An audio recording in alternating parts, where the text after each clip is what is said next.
اللہ الرحمن الرحیم۔ السلام علیکم ٹو کلاس۔ آج ہم اپنی اردو کی کتاب صفحہ نمبر 3 پر حمد خدا کی تعریف میں دیے گئے نئے الفاظ کے معنی پڑھیں گے۔ آئیں شروع کرتے ہیں۔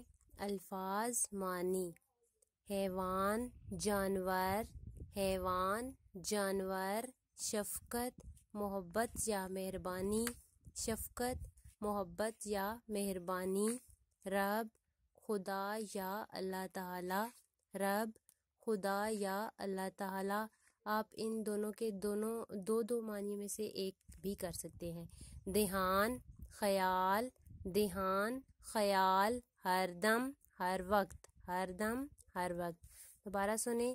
حیوان، جانور، حیوان، جانور، شفقت، محبت یا مہربانی، شفقت، محبت یا مہربانی، رب، خدا یا اللہ تعالی، رب، خدا یا اللہ تعالی، دھیان، خیال، دھیان، خیال، ہر دم، ہر وقت، ہر دم، ہر وقت۔ ان الفاظ معنی کو آپ نے یاد کرنا ہے۔ یاد کرنے کے بعد اپنی رف کاپی پر 5 دفعہ لکھنے کی مشق کرنی ہے۔